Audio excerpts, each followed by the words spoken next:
cybersecurity. Guiding you through online threats, we'll aid you in understanding safety protocols and trends. Meet our gurus, Bryan from Exact IT, Reginald from Arc Solvers, and Randy from Tech Rescue. Together, we'll delve into current events and hot cybersecurity topics, helping you comprehend their impact. Stay informed, stay secure. Security Squawk, the business of cybersecurity. Buckle up, let's dive in. What's up, everyone? Welcome back to the Security Squawk podcast. It's your go-to podcast for all things cybersecurity. I am your co-host, Bryan, with Andre and Randy. How are you guys doing today? Doing good. I miss our studio audience. Oh, man. We kicked them out a while ago. Show flows better without them. So, I think this is like show 187. Randy and I talked about it the last time we were on together when you weren't here. I don't know if that was last week or the week before. But I had mentioned to him, Andre, that somebody had posted on a Facebook group that I was in, like, we're looking for people with over 30 podcasts. So I went and looked, and I was like, oh, look at that. We have like 180. I think last week was 185. This is 186. So welcome to show 186. So that doesn't happen on a weekly podcast if you're not doing that for several years. So that's what we do on this show. We bring you the goods. We talk about cybersecurity. We've been updating you for over 3 years on the latest and greatest with cybersecurity. It'd be interesting to go back and like watch our one of our early podcasts to see what the hell we were talking about. That would almost be like opening up a time capsule, probably, with the way things have changed in 3 years. But it'd be interesting. I might have to do that and just go back and maybe that would be a show one day where we grab one of those episodes and analyze what the hell we're saying. Did you have long hair back then? I had longer hair, only because I got a bad haircut last time I got my haircut. So having the supercuts, man. No, sport clips. Sport clips. Okay. Actually, I just went on our YouTube channel. So our second episode was December the 2nd, 2020. Wow. And we were talking about SolarWinds hack. So that was what was making the news back then. That was our first episode? Our second episode. Was 2020? Yep, December. Yep. It's only been 2 years? Well, it's 2020. Well, December 2020. 2020. My bad. 4 years. Okay, we're going in our fourth year. Wow. Wow. Time flies when you're having fun. That's dedication, boys. So because of that dedication, remember, the show's free, but we do have a fee. And the fee is we ask that you like, share, subscribe, all the things that we have down there in the bottom corner. Wherever you consume this content, you can do something to help somebody else understand why this is worthwhile content to consume.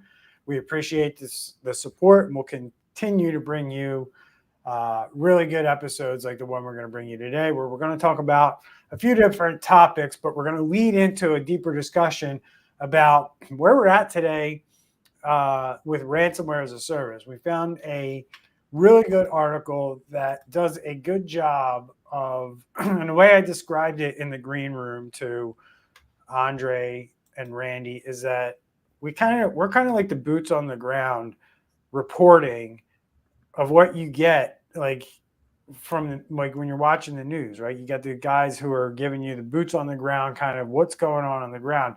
We're almost giving you this in real time, like what we're seeing in current attacks. And after time, as time goes on and these things happen, you get to see multiple attacks. It allows you to write stories like we're going to kind of use as our guide today to talk about this ransomware as a service. We're not going to say anything that we haven't said on this show multiple times, but it's always interesting, I think, to pull that lens back to that 35,000 foot level and kind of say, this is what's actually happening out there. This is how ransomware groups are working together on the dark web to make it really difficult for businesses today to defend against these types of attacks. So we'll get into how ransomware as a service has evolved today as we talk about these other interesting attacks that are in the news, because that's more important than the deeper discussion we're going to have. And this Number one, guys, this first one that we have on the docket is a major development out of the UK. And when we're talking about attacks outside of the US on this podcast, it typically means it's a pretty big deal because we typically have enough content to cover a US based companies that are being attacked all the time. But this one has kind of risen to the level of the world needs to know about it. And that's transportation for London, or TfL, has been hit by a cyber attack. And it's caused quite a stir. The National Crime Agency has jumped into action. They've launched a significant investigation into the breach, and early indications suggest that customer data hasn't been compromised. Interesting that they're doing and saying that, guys. We'll talk about that. Hasn't impacted transportation services directly, but the full extent of the damage is still unknown and under wraps. So what does an attack on a major public transportation network mean for a city's operational security? I mean, we've seen this actually in my own city several years ago. SEPTA, which is Philadelphia's kind of transportation authority, they were hit with a major cyber attack that actually took them down for a couple of days. So what's going on here in London, guys? So it looks like they're still trying to figure it out. They know that they're in there. They know that there's some impact and some of their services are impacted, but they don't know exactly what they're dealing with. They don't know how they got in. So at least as of a couple days ago, when's this article from? This article is actually from yesterday. So as of yesterday, there was a lot of unknowns happening here. And then what you got to remember with London, I mean, London is one of the biggest cities in the world, one of the biggest cities in Europe. And for this to be hit like this, with all the stuff that's already going on in Europe, with Ukraine and Russia and all that jazz, this has the potential for being something serious. Well, the good thing that we see so far is that only parts of their system is down, meaning the operational side is still, it's not like the article is saying like all of their buses and train systems are down. It seems like there's at least some type of, we always talk about like separating the network, segmenting the network. So it seems that the system that, as far as making sure that the trains operate and going from point A to point B, that's up. But then on the operational side or administrative side, that seems to be down right now. So early, I caution cyber experts, and I think some of these security experts who claim to be security experts anyway, we see this rush now for a lot of these cybersecurity experts to run to the media with, their thoughts on what could be going on. So I'm just going off of an article that I pulled up here that's on Yahoo Finance, where there's cyber experts who appear not to be involved in the event or the investigation, who are saying things like poor digital hygiene may have contributed to the breach. We still don't have anything in writing that I can find that gives any specifics on the breach. Are we dealing with a denial of service? Are we dealing with ransomware? Are we dealing with, a third party who shouldn't have had access to data situation? They're saying that that's not potentially a possibility here. I'm just going to use my experience and analyzing thousands of attacks and say that what I'm seeing here is the early indications of a ransomware attack. Does anyone agree or disagree with that? I don't disagree at all.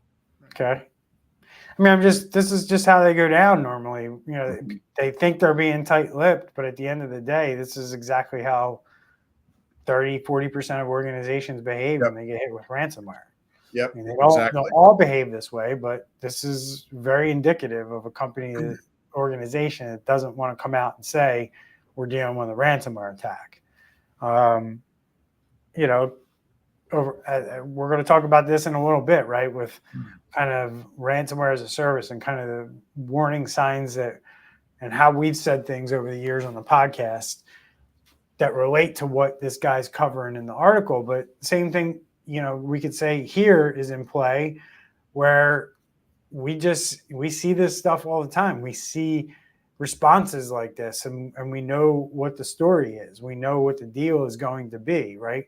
I can hear it now when, Andre says in 2 or 3 episodes, well, look, they said 3 weeks ago no information was accessed, but now here they are, and 1 million or 2 million people's information has been accessed as part of this attack. I mean, is that not how this usually plays out, Andre? Yep. Exactly it. Right now, we don't believe anything. No customers' data, no employees' information is out. Nothing to see here.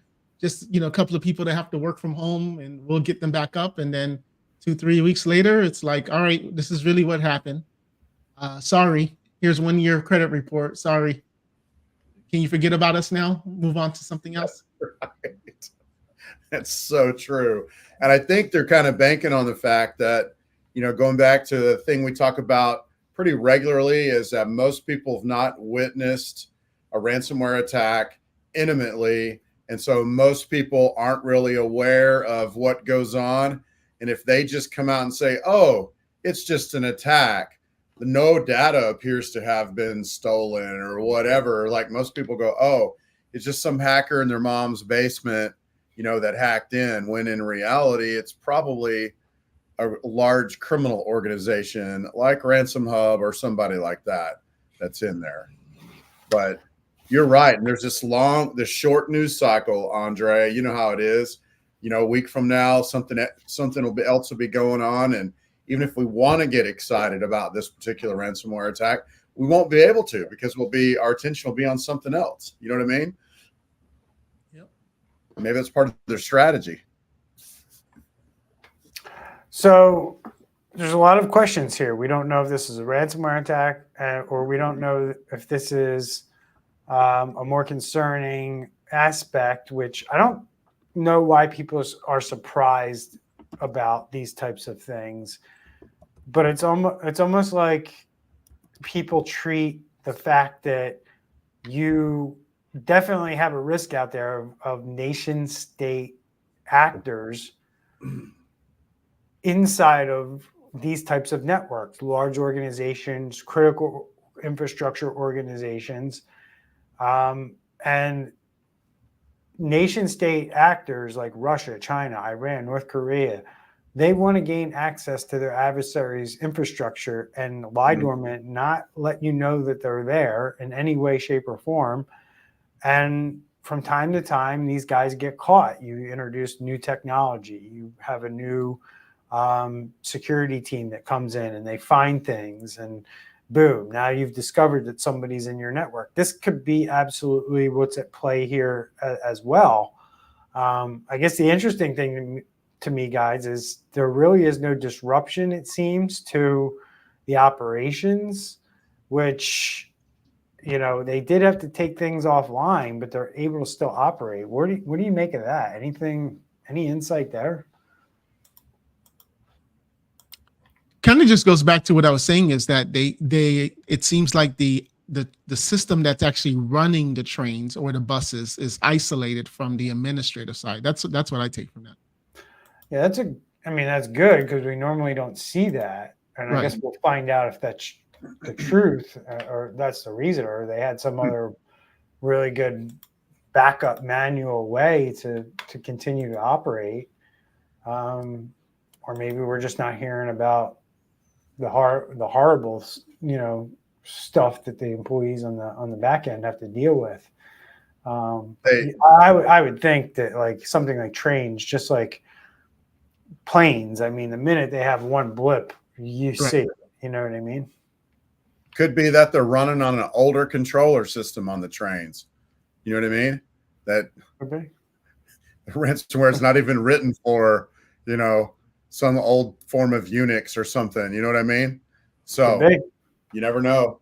We'll find out. It'll be interesting. We'll learn a lot in the next few days and weeks, but big attack on a critical infrastructure in the UK, London transportation system, dealing with some kind of a cyber attack today that has caused them to take some, if not most, of their systems offline.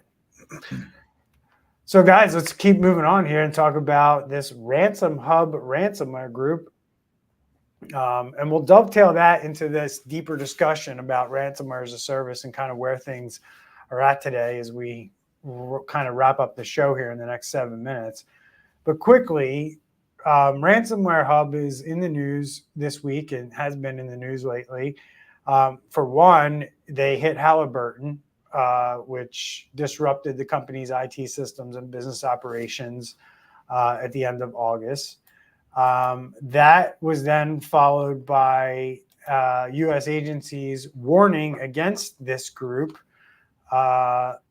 just a few days later. So about a week later, after they hit different organizations, the U.S. FBI and CISA have come out, and HHS as well. So a triple threat advisory that more than 210 organizations have had to deal with this ransomware group, RansomHub, since February. So do the math that quickly, Andre. Pull out your trusted calculator. Since February, that's roughly 6 months, 5 months, I would say. 210 organizations in 5 months. How many hits is that? A little more than one a day. It's crazy, right? Yeah. That's what, 25? Am I right? A month? Yeah, I mean, About. So that's where you're at. 210. I divide it by 5 months. Yeah, it's like 40, 45 attacks. Okay. Hey, I was a C student. 42 a month. Wow. Right. And if you even say there's 30 days, that's 1.4 a day. So they're ransoming 1.4 companies a day. That I don't think there's been a ransomware group that has been that prolific ever. Like, but there is a group that I'm aware of that I was on their dark web leak site the other day, and they're racking up the hits too. Can't remember who it was, but if I think of it, I'll let you know. So here's what's going on, right? Let's talk about what the FBI is saying about this group and why you should be so worried about it. I mean, not only do they attack you from a million different places, they like to go after about every vulnerability known to man for remote access tools. They exploit Citrix. They exploit Fortinet. They exploit Java Open Protocol, Confluence, which is a big cloud thing. Undisclosed requests for big IP systems. Fortinet, again, Microsoft Windows SMB1, if you still have that turned on, they like to use that to use and abuse your network access. They also net log on for Windows, a vulnerability in there. Vulnerabilities also for zero logon privileges for Windows, another vulnerability there. All these, so the last three vulnerabilities, all Windows, all patched since we started the podcast. They're all vulnerabilities that are 2020 and older. So these are all old vulnerabilities that they're taking advantage of, and we'll talk about that a little bit because I have some interesting information I've learned over the last week or so that I think plays into what I just kind of alluded to right there with these Windows patches and the ages of them. But that's really it. I mean, RansomWare-Hub, they come at you hard. They look for all kinds of different vulnerabilities, hoping that you have a technology in place that has not been patched in some way, shape, or form. And they take advantage of that very, very quickly. They launch, once they get their escalation and lateral movement in place by using one of those vulnerabilities, they exfiltrate data using tools like Putty to an Amazon S3 bucket. And they use legitimate tools like WinSCP, Archrome, Cobalt Strike, Metasploit to conduct their attacks. These are all things that are freely available. They don't need anything special. They can just download it onto the systems if they can get them there.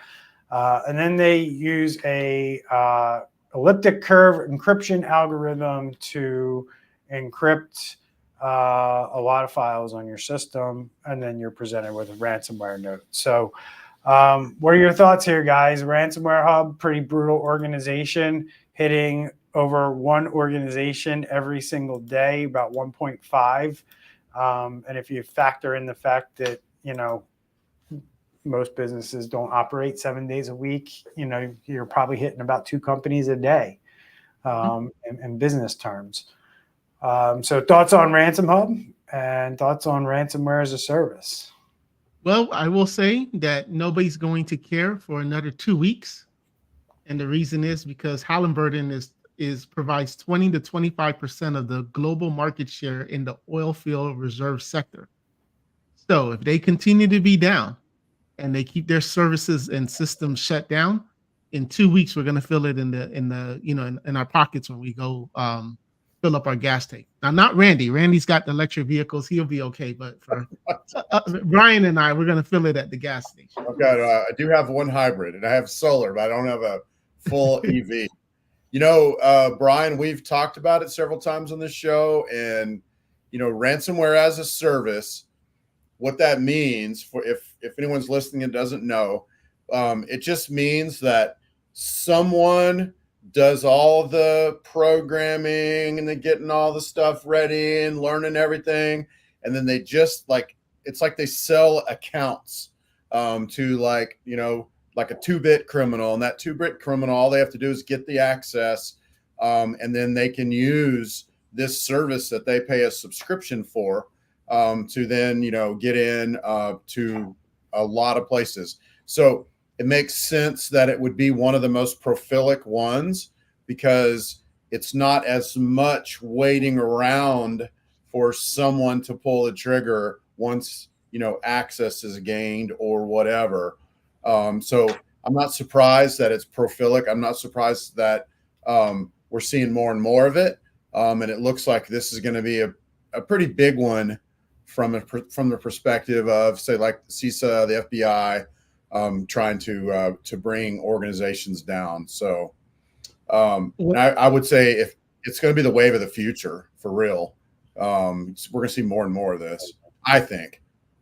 Well, I will say is especially how they were talking about affiliate. So it's not the big ones making the news. It's the small ones. So it's the same way like how the U.S., we prepare for wars with different countries. But then when you look at all the I don't want to say terrorist attacks, but the attacks, what is it? It's that lone wolf. It's that one that, can just kind of go right between where nobody's paying attention. And that's really what we have to be careful for. Yeah. So, we talked about these groups, right?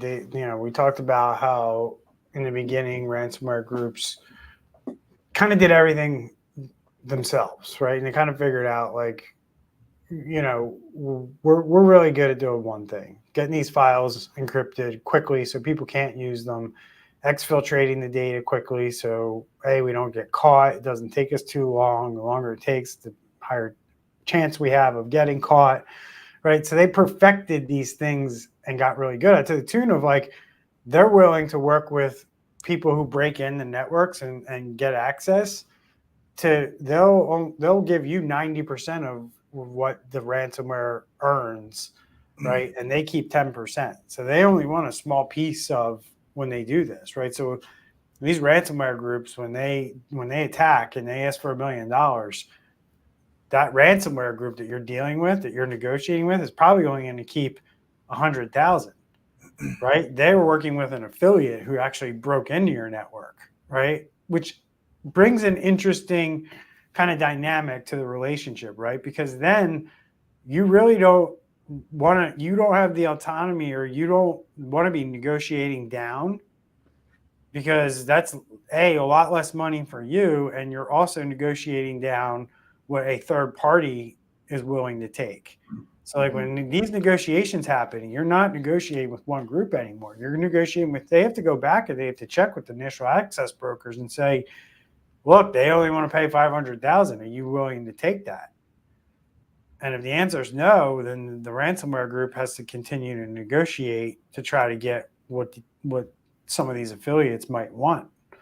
And sometimes we've seen things break down in these groups too, where maybe the ransomware group decides, you know what, we're just going to take all the money and not pay our affiliates and go. We've seen that with other ransomware groups, and they usually fold up and, you know, go away after that. But these are all the complexities of ransomware as a service that seem to be favoring the cyber criminals right now, but they don't come without their own challenges, as do most businesses, right, gentlemen? Yeah, it's like an episode of Deal or No Deal. Yeah, right. So that, you know, that kind of puts a kind of bow on kind of how these ransomware attacks happen, what ransomware groups are doing today. When we post the podcast, we'll share the link to this HelpNet Security, which gives a nice rundown if you want to take the time to read it. Gives a nice high level discussion about all these things in a deeper level than what we're ever going to get to on this show. So if you want to geek out and nerd out, we'll provide that as a resource in the descriptions when we post the podcast or post this on social media. Randy, you have some fanboys on the comment section. I'm not going to post anything on the show. You can reach out to Josh and send him your love. And that'll do it for me. You guys got anything you want to add? Yeah, I know I had to leave at 2, but if you have a few more minutes, if we can cover Columbus for a moment. Oh, good one. Yeah, sure. I can stay as long as you need me to, sir. Yeah. I just can't talk about Columbus. I don't want the judge to come after me.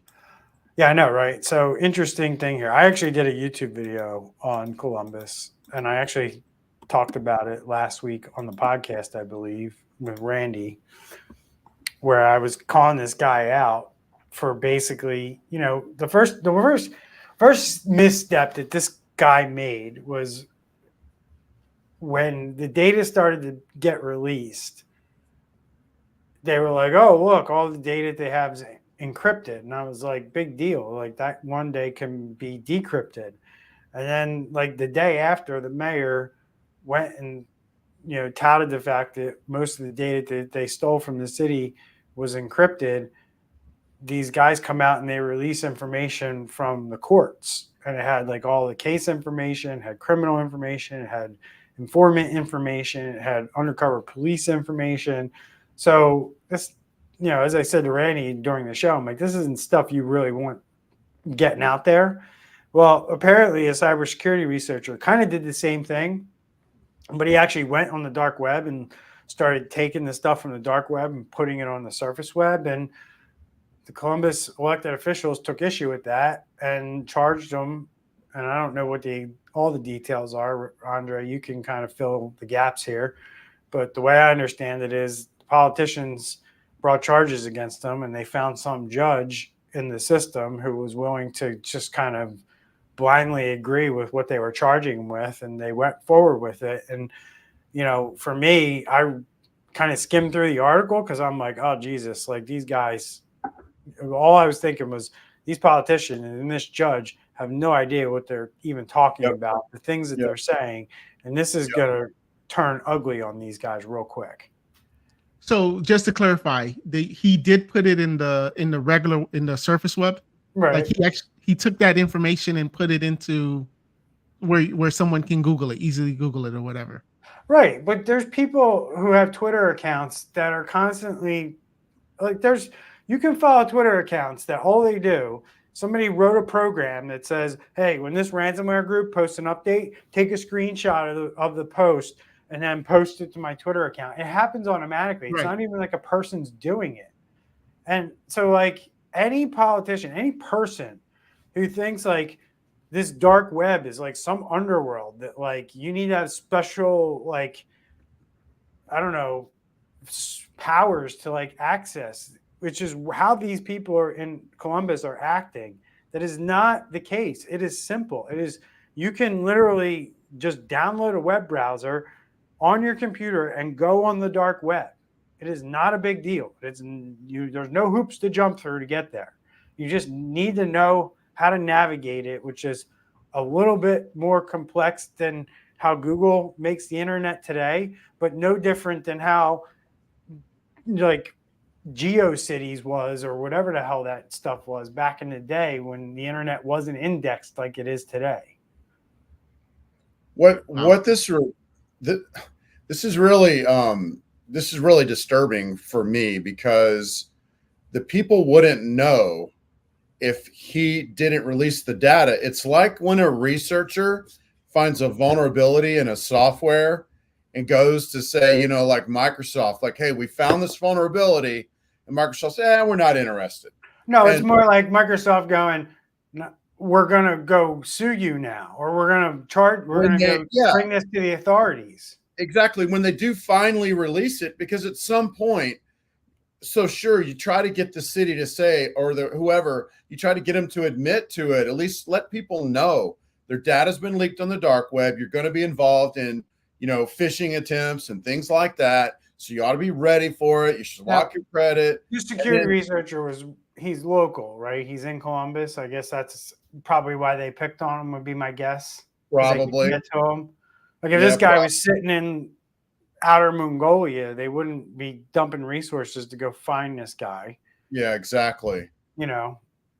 It's just really frustrating because, the people need to know that their data had been leaked and all that. So yeah, we're all worried about bullying in school. We need to be worrying about bullying in real life too. When politicians decide to bully some dude because he lives in Columbus and he happens to be a cybersecurity researcher and is just doing simple stuff. This is nothing he did was illegal. Nothing he did was.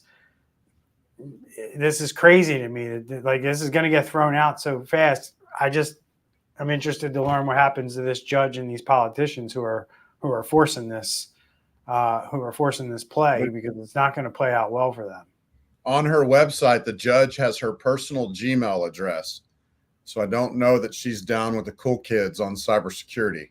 And then, like I said to you guys in the green room, this is why we are where we are with cybersecurity, because your elected officials, this is how clueless they are about this stuff. So when they get like a bill around cybersecurity presented to them, they don't know. Like they do nothing with them because they don't know this stuff and they don't care. Now, I'm not saying they should, but maybe you should go talk to cyber experts like me, Randy, and Andre, and figure out what this bill means and should we be moving forward with this, right? Not doing anything, which seems to be the default reflex of our elected officials, is we're not going to do anything when it comes to this stuff because we don't understand it. Exactly. So that's why we're in this world with cybersecurity, and the state we're in is because our elected officials, and this is all of the Columbus thing does is prove my point. It just shows you this is the state of our cybersecurity as it goes to our elected officials, where they think doing something like this on the dark web is completely unheard of, and like nobody should be doing this kind of stuff. It's taboo. It's like dancing. Wow. It's like dancing in Texas. You're not allowed to do that in Texas. Dancing's huge in Texas, so you got to think of something else. But anyway, they made a whole movie on that. Footloose. Footloose is a great. Yeah, that did not take place in Texas. It was like Pennsylvania or somewhere. Yeah, watch it, buddy. Pennsylvania. Good show, guys. I appreciate the insight as always. Anything last words, or are we all good? Just for the record, upon the advice of counsel, I was not able to provide any information about the Columbus granted temporary order. So please don't come after me, Columbus. Come get me. Come and get me. So, all right, guys. Thank you so much. I'll see you guys next week. Take care.